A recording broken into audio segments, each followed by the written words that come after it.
most of you, I know most of you, maybe Victoria, you might be the new person in the group, but most of the time, the remaining ones, I guess I know them. So if you will allow me, I'll just start right away because I don't see the need of waiting. Others will join in the process if you allow me. Yeah, you start right away. Okay, thank you. Thank you so much. So, first of all, environment is a very huge topic, a very wide field. And under that very wide field, I was to look at environmental conservation. And that is my topic that I'm going to deal with today. And this topic entails a lot, as per my view. So, to start immediately, for us to know what is environmental conservation, we must define and know what is environment number one.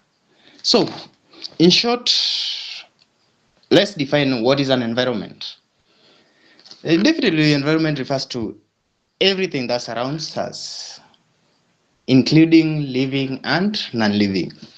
So, anything that surrounds a living organism, definitely that one is called an environment. Both the living and the non-living. For example, living, most of the time we refer to it biotic factors, and the non-living we refer to it as abiotic factors, whereby biotic factors we have two, that is plants and animals. Then abiotic factors we have water, air, and soil. So that is the classification, and in short, that is just a short definition of what is environment. So let's move at our main topic, that is environmental conservation.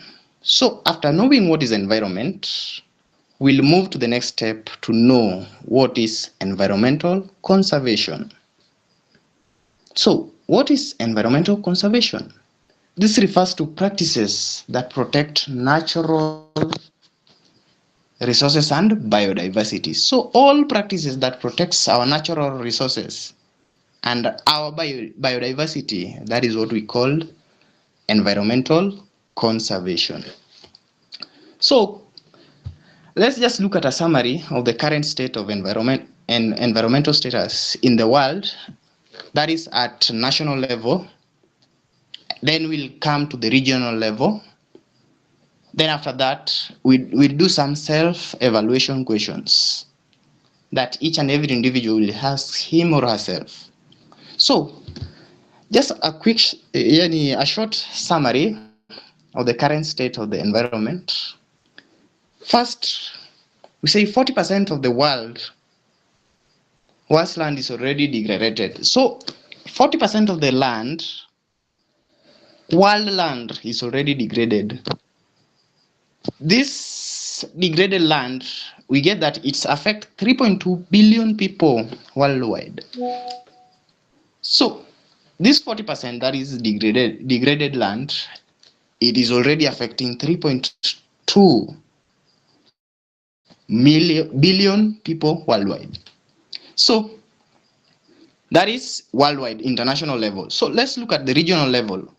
45% of Africa's land threatened by desertification.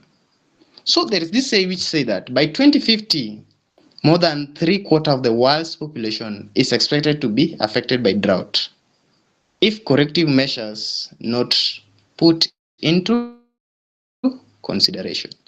So by 2050, if we don't take action on the matters of environment, we'll get that 3/4 of the world's population will be affected. So that's why we need to take an immediate action towards conserving our environment.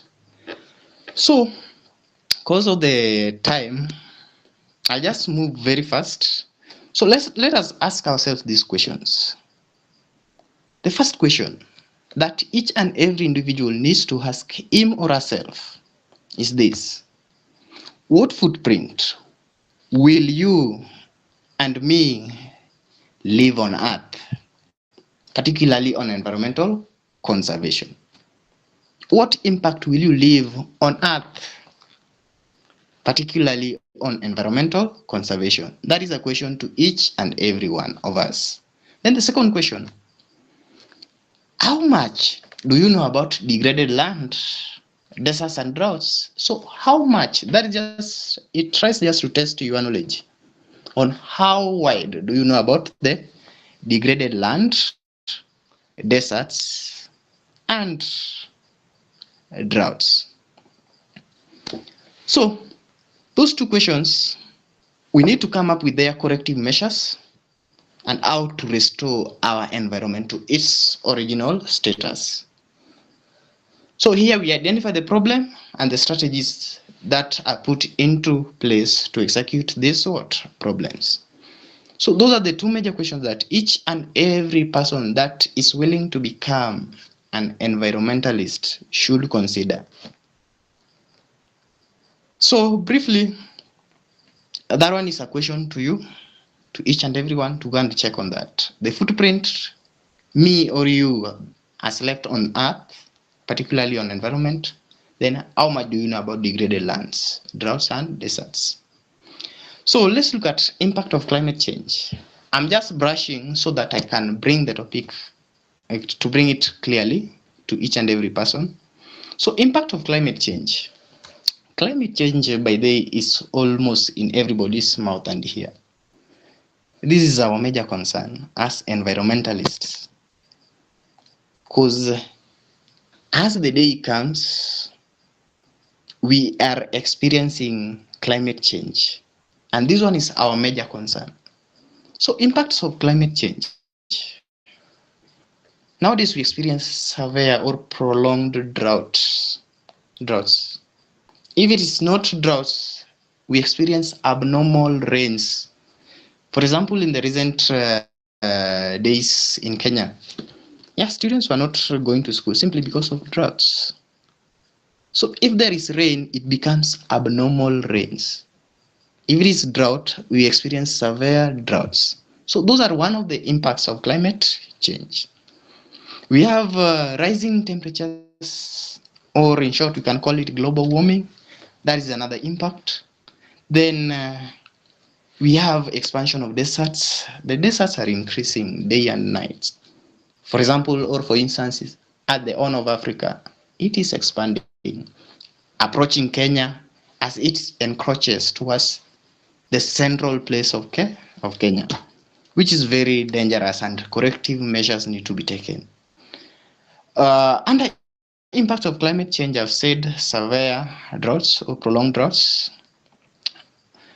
I've talked about global warming. I've talked of expansion of deserts.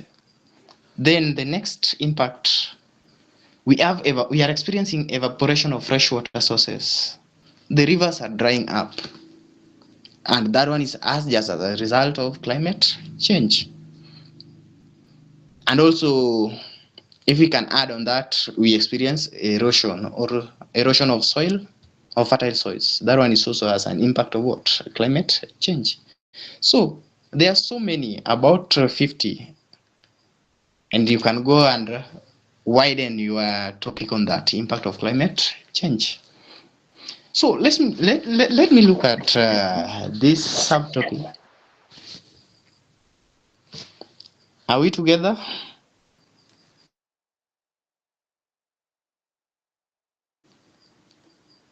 Yes. Are we listening?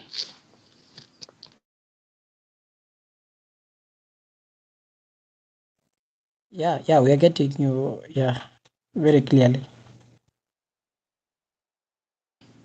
All right. I just needed feedback from you people. So let's look at how can we help save the environment before measuring on environmental conservation. That is just a small subtopic to environmental what? Conservation. How can we help save the environment? That is a question that we need to ask ourselves. How can we save this environment? So first, what we need to do, we need to revive the ecosystem that sustain us. to revive the ecosystem that sustains us. And under this, we'll talk about people and planet are only as healthy as the ecosystem we depend on. So, people or you are as healthy as the environment you come or you depend on. Definitely, this is just a practical example. If I come to your house and I get clothes everywhere, unwashed plate for definitely or roughly 2 days or 3, definitely you cannot lie to me that you can keep the environment clean. If you can't keep what is within your house, definitely outside there, it will become so difficult for you to preach this gospel called environmental what? Conservation. Because this thing begins with you, then after that is when it spreads outside. So under reviving the ecosystem that sustains us, here we need to speak to people. We need to come out in huge numbers so that we can speak to people so as to discuss this issue called climate change. For us to revive the ecosystem that sustains us. So here, let's speak to get more people to act and push for corporate or political what? Action. So here we just need people who will take the action. That is number one, how can we help save the environment? Second one, we need to conquer the vast plastic.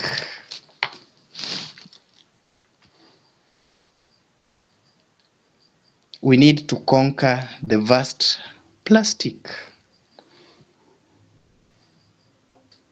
Plastic are everywhere, starting from our clothing, our appliances, our children's toys, for those who are having children, as to say, food packaging, everywhere we have plastics.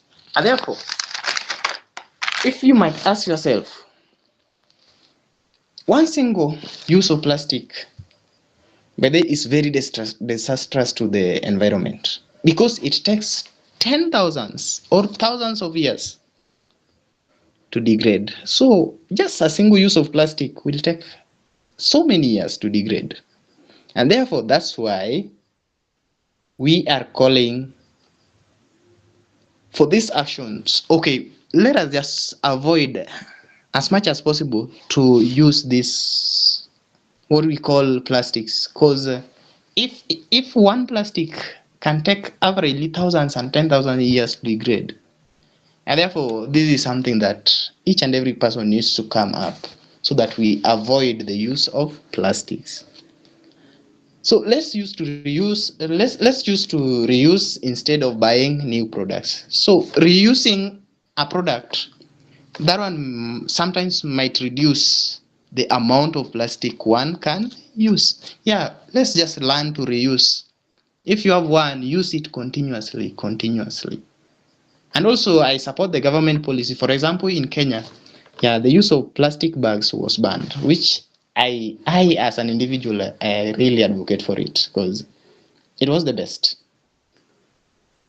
So the government policy has also helped us on this, and to conquer the vast plastics.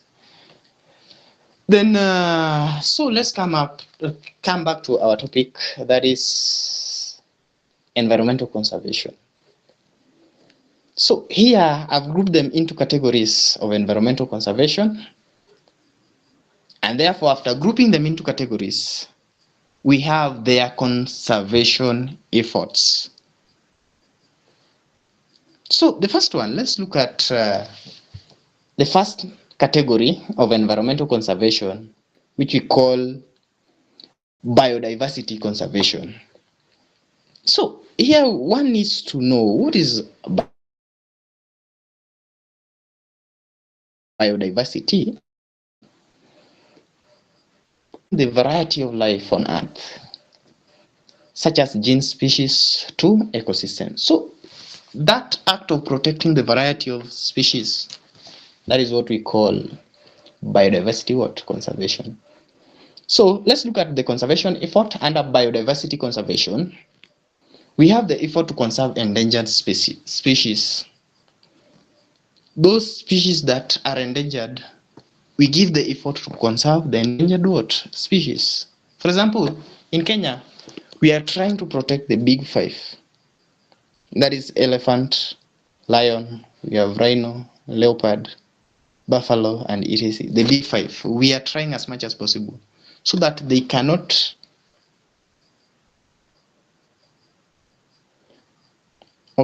so that they cannot come into extinct. That's why the government is just trying to protect the endangered what? Species. Under biodiversity conservation efforts, still under biodiversity conservation, we need to restore degraded lands. And how can we restore degraded lands? First of all, we need to address the cause of this degradation. For example, deforestation, that is one of the causes of degradation. So we need to address the cause of this what? Degradation. For us to restore degraded what? Habitats.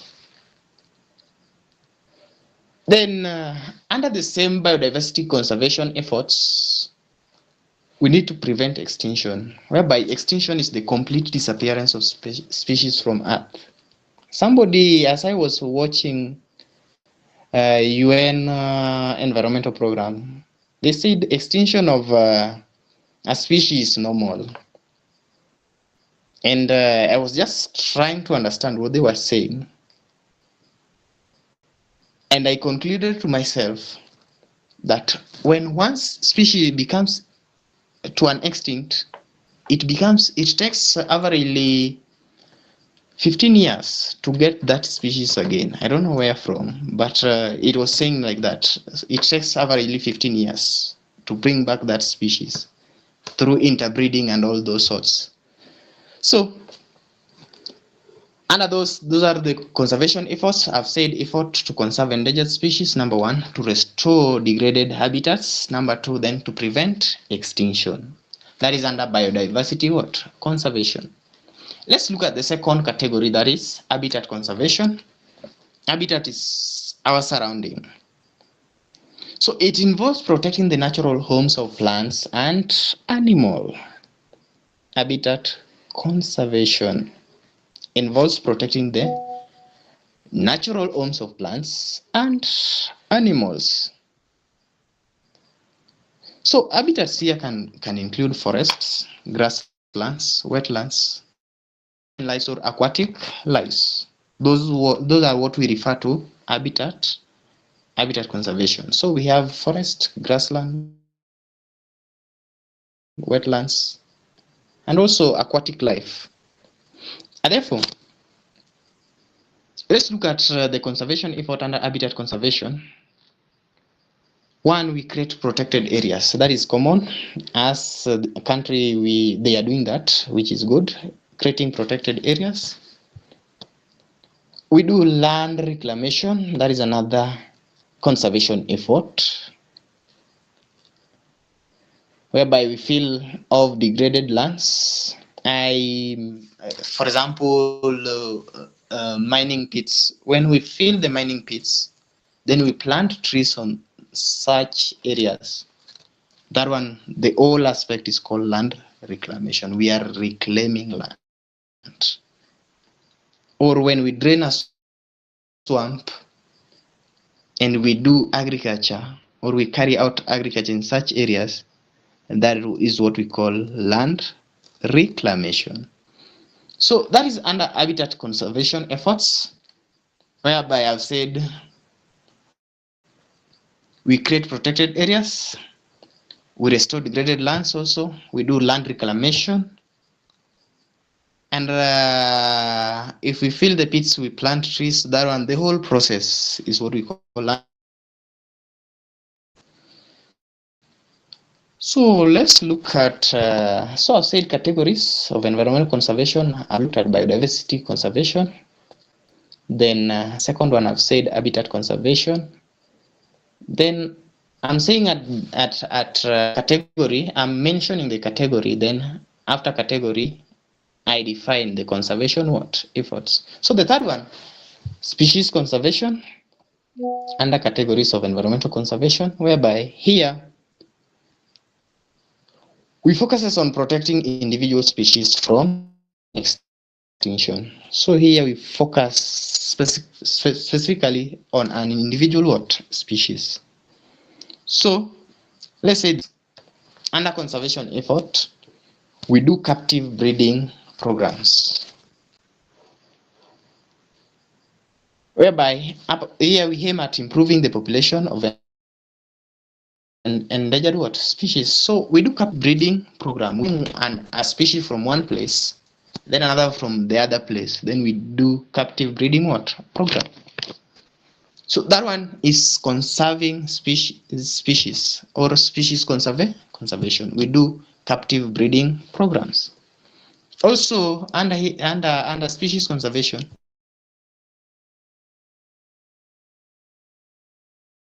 anti-poaching measures such as employing strategies to combat illegal hunting and killing of animals. So that process is called anti-poaching measures, whereby we employ strategies to combat illegal hunting and killing of what? Wildlife. So by doing those two, we will have conserved the what? The species. Or species conservation. Let's look at the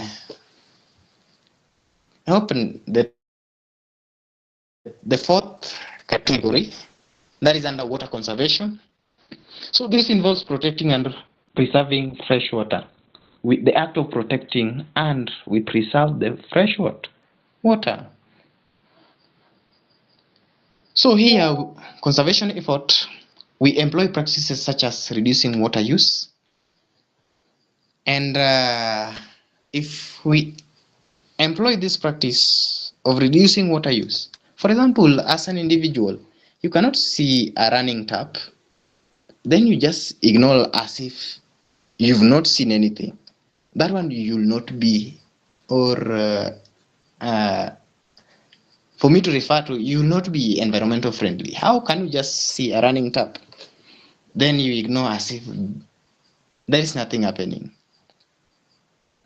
So under water conservation, we said it involves protecting and preserving fresh water. Therefore, we employ practices such as reducing water usage by just avoiding running taps, preventing water pollution. Water pollution by day is very common, but I thank the government for what they are doing. Recently, industries were releasing their waste, untreated waste, into water bodies. But as per the current statistics, yeah, that one has stopped. They must treat the waste before releasing it onto the water sources. And that one is just an applause for the government. They are doing good job under that, under water pollution. Then managing watersheds, protecting and conserving water resources. So watersheds, for example, if we overdraw water from a well, definitely the water, if we do an overdraw of water from the well, definitely that well can dry up. And that one, if that's happened, overdrawing means that you draw water beyond the what they call it.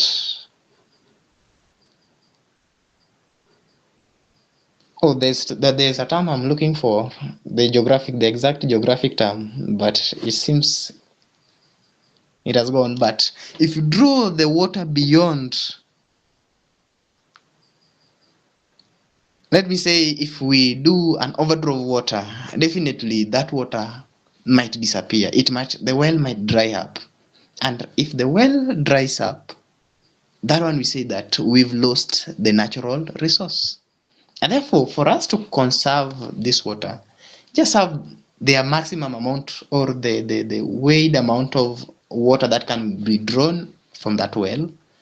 so that we don't make the well to dry up. Definitely, what I'm just trying to explain is that let us just avoid overdrawing of water from the wells. Just draw enough, then tomorrow comes for another, like that. So that one I've talked under biodiversity conservation. I've talked about habitat conservation.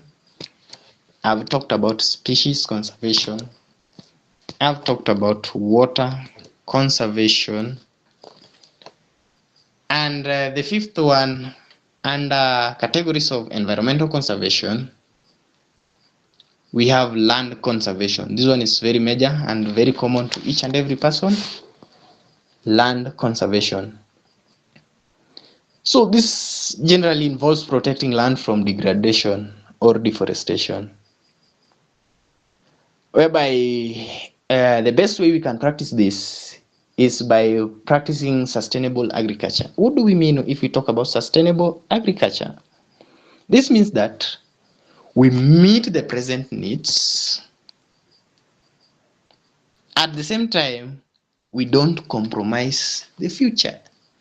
So we meet the present, what we need at the moment, but we don't compromise the needs of the future generation.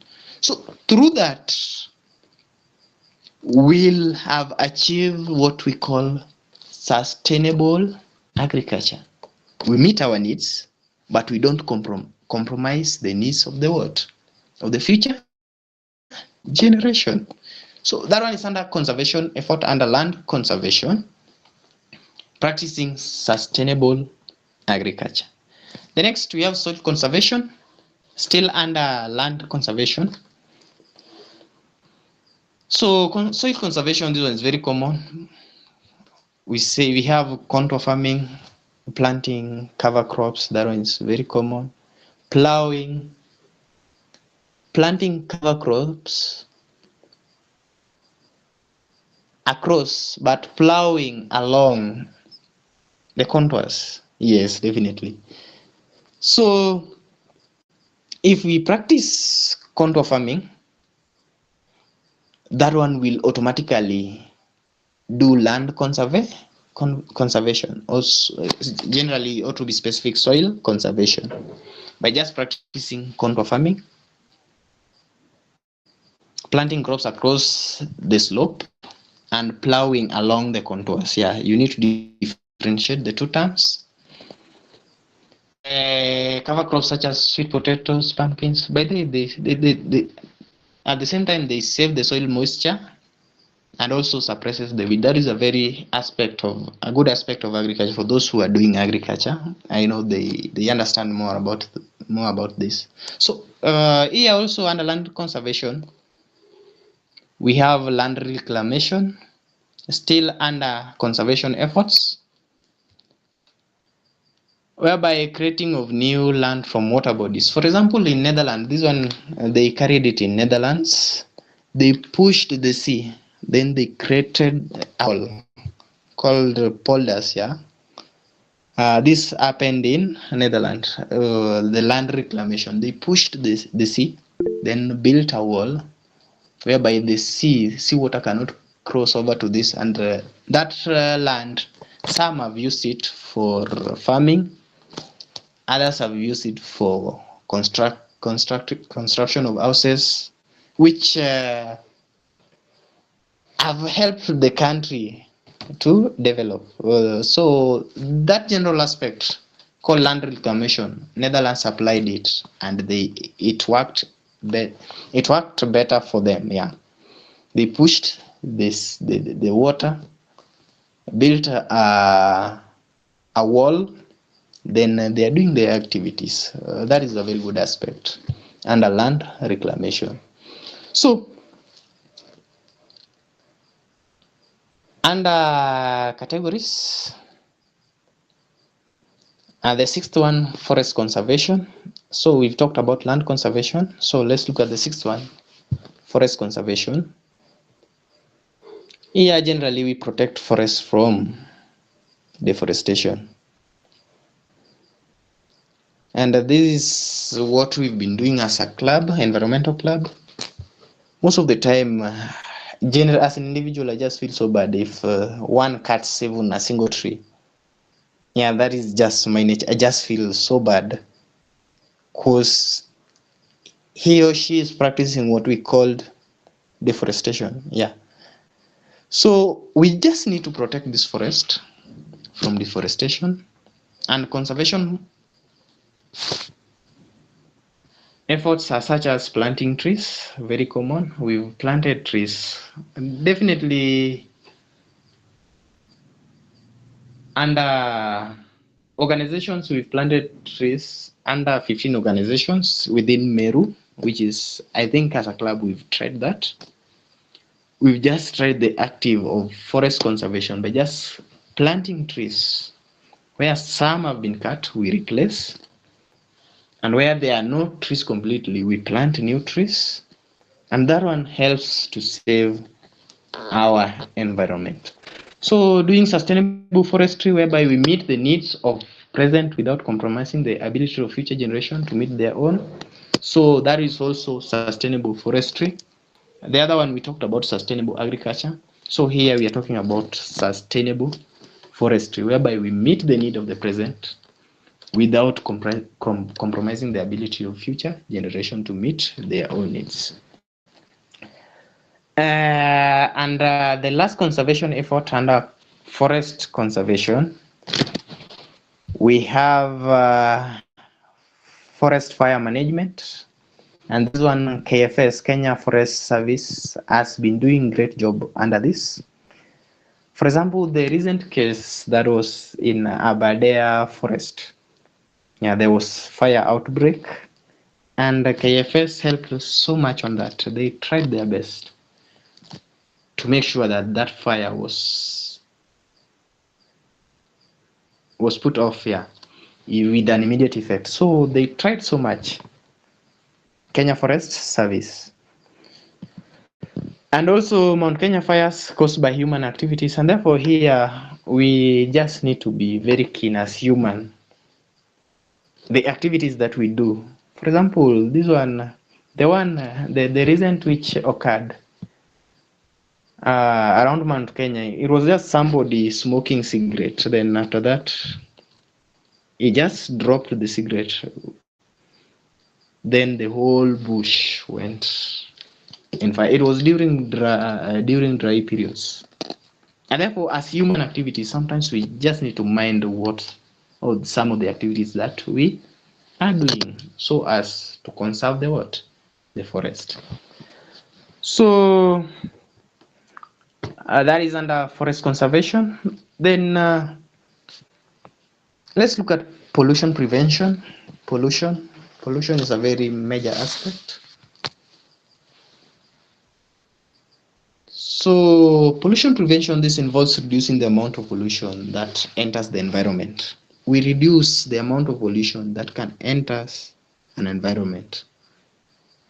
So if we do this, we'll be preventing pollution. By the way, we have several pollution such as water, air, land pollution, and all those. So we need to reduce the amount of pollution that enters the environment.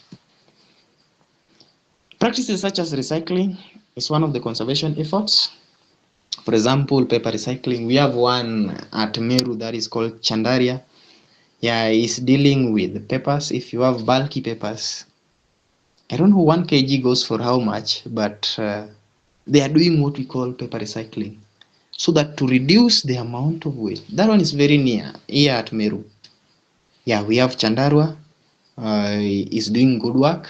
So you collect boxes, papers, and all those. Then you'll be given a token, which otherwise good. Yeah, you can practice this as an part-time job. By the way, it can give you good amount of money. So it is here in Meru. Then so that one I was talking about practices such as recycling, for example, paper recycling. Then waste reduction and using cleaner technologies. So we need to reduce waste and also use cleaner technologies. Cleaner technologies, these include renewable energy such as solar, wind, water, geothermal. So these are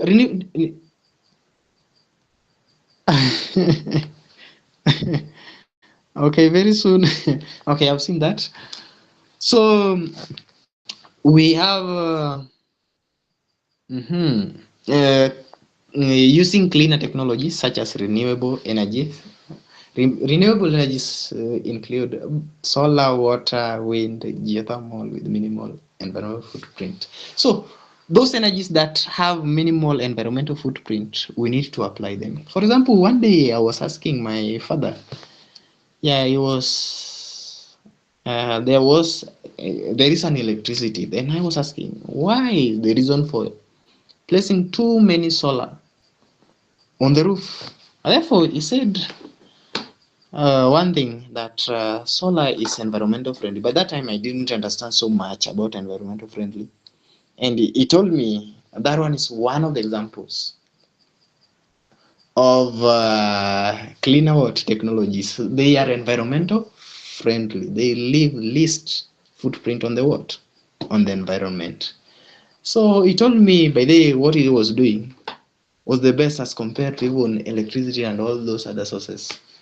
And today I can testify by the it is true. Using cleaner energy such as solar, water, and all those, we need to advocate for it. We need to come up as an educated member so that we advise people to use these cleaner energy sources.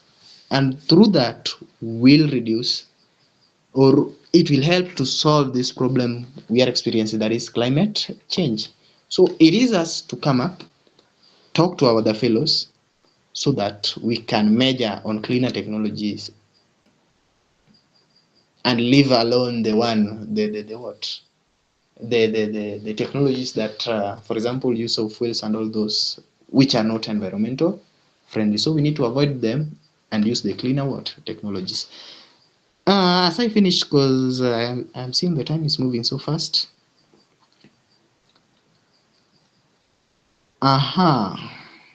Also pollution, we need water treatment. That one is common. So let's look at the final one, that is climate change mitigation. Climate change mitigation as our final categories of environmental conservation. So climate change mitigation, this involves reducing greenhouse gas emission to slow the effect of climate change. So we reduce the greenhouse gas emission to slow the effect of climate what? Change. Conservation effort, the same, using renewable energy, that is one. Improving energy efficiency. For example, we use less energy to achieve the same task. That one is called energy efficiency, whereby we use the less energy to achieve the same what? Task. Reducing the energy waste through use of upgrade appliances. We need to reduce the energy waste by use of upgrade appliances and electronics. For example, if you have that electronic that maybe let me just to use the okay maybe friendly term outdated electronic, definitely you need to upgrade it so that we reduce the energy wastage. That is one. Then implement smart practices. Smart practices include put off lights when they are not in use. Just implement the smart practices. If the light is not in use, just put it off. Those are some of the practices or conservation effort under climate change what? Mitigation. So finally, so that I can leave room for some of you who might be having questions, I need each and every person to take this home, that we are the generation that can make peace with land. The only generation that can make peace with land is we. Hence, we must secure the safest possible future for people. We are the generation that can make peace with land. Hence, we must secure the safest possible future for people. Thank you so much. I'll leave room for questions. Anybody with a question or clarification, I'll leave room for that.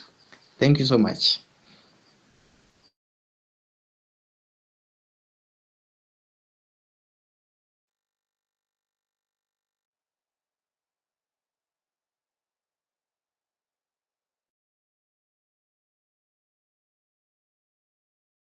Room for questions.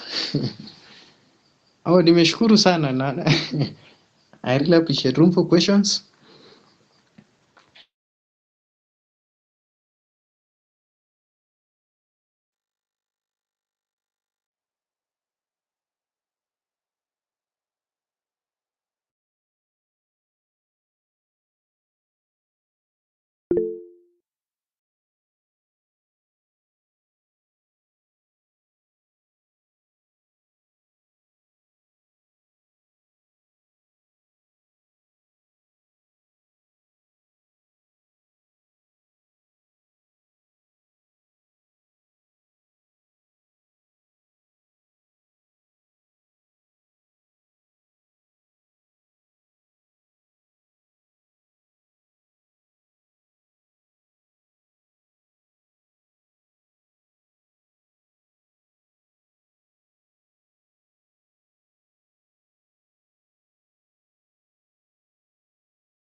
Thank you, thank you.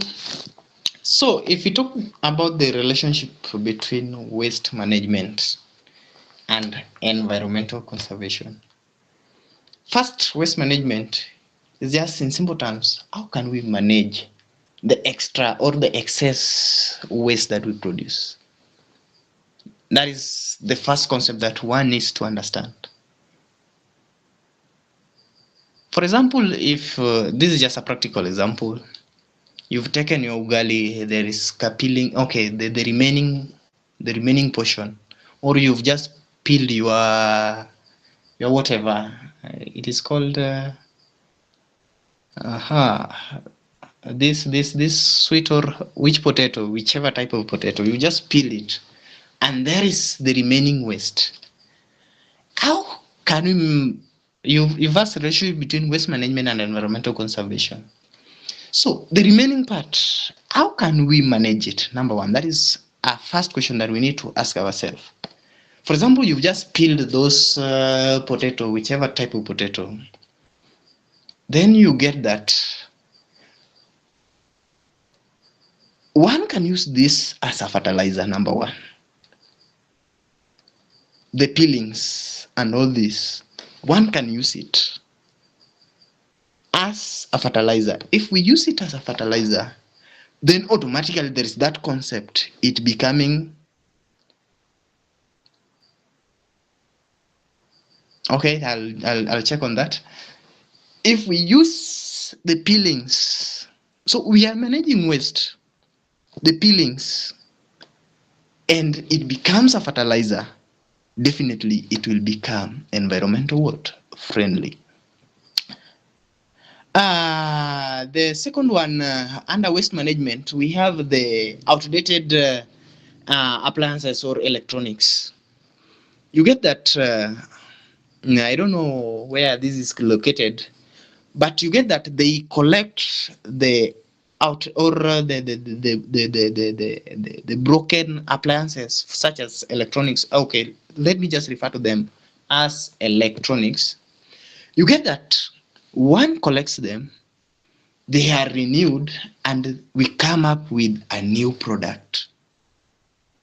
So through this, you'll see, bring the two relationship, the electronics, the outdated ones, then we form a new product. It is recycled and a new product is formed. Definitely, we'll have managed that waste instead of throwing them into the environment. Hope I'm clear on that. Somebody who asked that.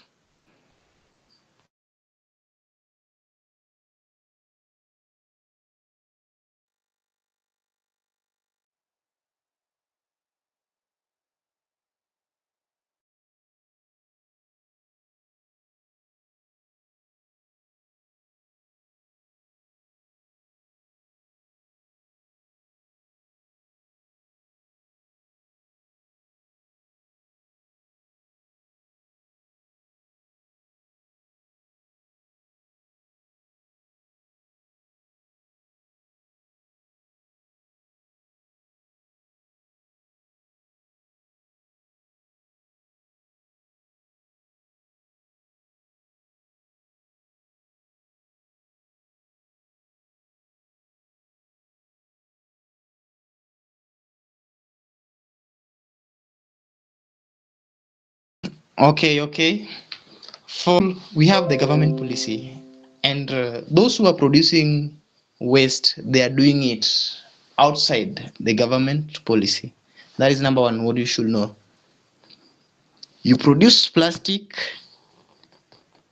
okay, although eradicating it completely or removing it completely, it must take some period.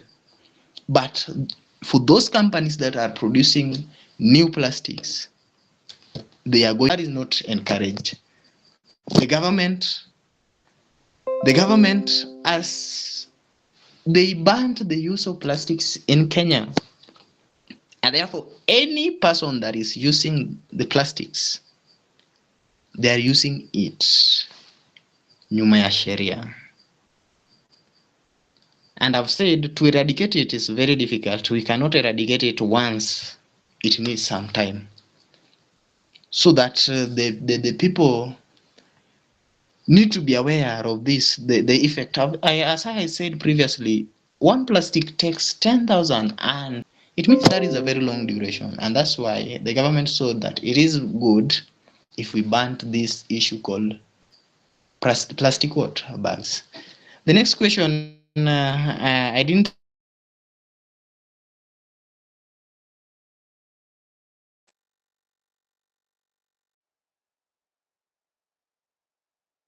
the last question. The last question. Hope somebody who asked this question on plastic is now well.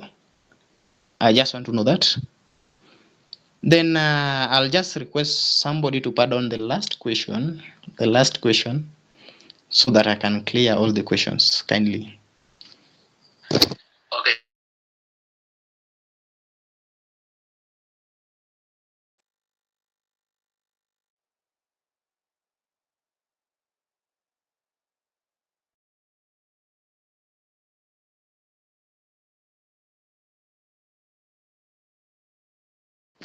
Okay, whether we can apply that in our country. Okay, for example, Netherlands, they are more developed countries, and Kenya is a developing country. So definitely, their technology is very higher and very far away from the Kenyan's technology, number one. So there is that inequality and disparities between these two, Netherlands and Kenya. Okay, but that one alone cannot make it not applicable in Kenya. Definitely, it is applicable in Kenya. But what should we consider, number one? For example, just building a wall to prevent water from flowing back, it is very expensive. Okay, generally, just look at it. It is very expensive for a developing country. And therefore, maybe if we reach that category of becoming a developed country, definitely, then that one is very applicable in Kenya. We can push the river from, okay, the lake, that is Lake Victoria, Nairobi, the city, not Nairobi, sorry, Kisumu, sorry, Kisumu. We can push the water, then we create more land. But it is very expensive, especially for developing country.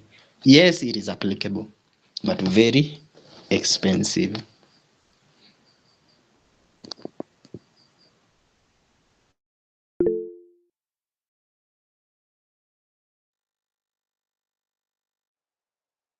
Yes, Omondi wants to ask her question, definitely.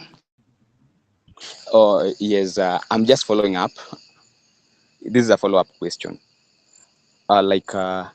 You've said that it is an expensive adventure of pushing water bodies so that you can reclaim land. So my worry is, how do you partake? How do you understand the issue of riparian land?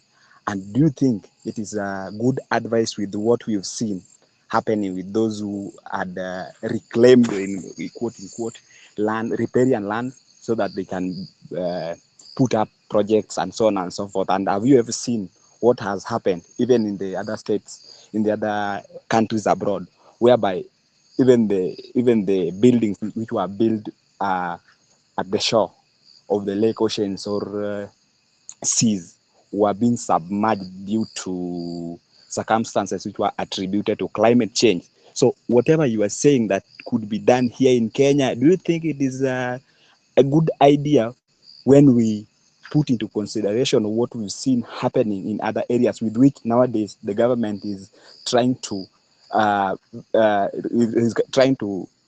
advocate for people to build some. There's a I'm not sure, but there is a there is a space that should be left for uh, from the lake or from the river, so on and so, which is called riparian land. So that's my worry. Okay, according to you, but let me just answer it in this very simple way. Yeah, technology outpaces every barrier. Technology. So, number one, the technology Netherlands have. Okay, though Kenya, we are talking about some distance from the rivers or from the water source. But don't you know that there are some of the bridges that have gone across the sea from one point to another through the use of technology? That is the number one question that you need to answer. So, through technology, it outpaces every barrier. Yeah, as per my understanding, because the one for Netherlands, that one has worked. People are doing agriculture. People have built houses. Yes, and it has worked. And that's why I was saying, in Kenya sometimes it might be okay. It is possible, but very expensive. Therefore, as per my view, at this level, as Kenya, we refer to it as a developing country. Some of the things it will be very difficult for it to perform at the same time. But through technology outpaces every barrier, definitely. Omondi, are you satisfied? Of course, to some extent, because technology and nature and technology and nature, I have doubts, but it's okay. I can just still change my mind, but I think I need to get more technology and nature and technology, brother. At least I don't feel Yes, like they relate, and they are very what I'm close to saying one is that another. technology. I don't think technology can overcome nature. Okay, I just don't think.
Okay, before they close, let me just say thank you so much, ESSA. I'm really grateful for you guys. This is a very great opportunity unto me as an individual. Thank you so much. If you have more questions, I'm ready to solve your questions. Thank you so much.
Thank you very much. I'm really humbled and touched by the nice presentation from my chair.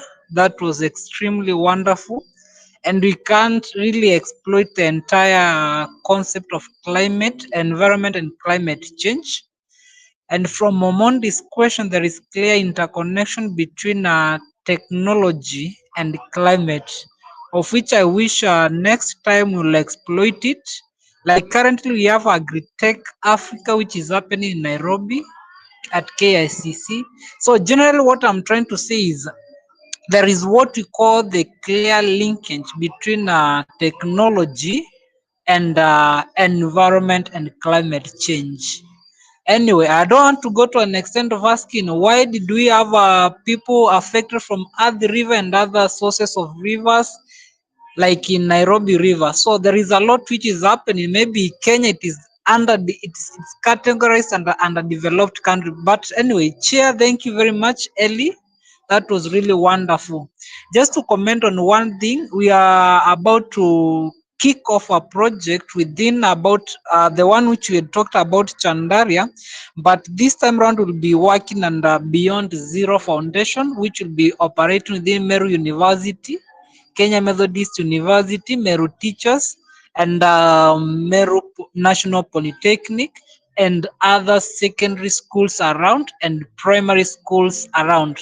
Its center will be based at Kaga Primary, which is just a kilometer from Kemu. Thank you very much, members, for joining. I'm really humbled and I'm really touched by the nice presentation and your patience, especially when it comes to listening. And also from the question that I've heard you ask, it is clear that there is something which you have grasped from the talk. Thank you very much, members. And now we can share may the grace as we wind up the meeting. Now may the grace of our Lord Jesus Christ and the love of God and the fellowship of the Holy Spirit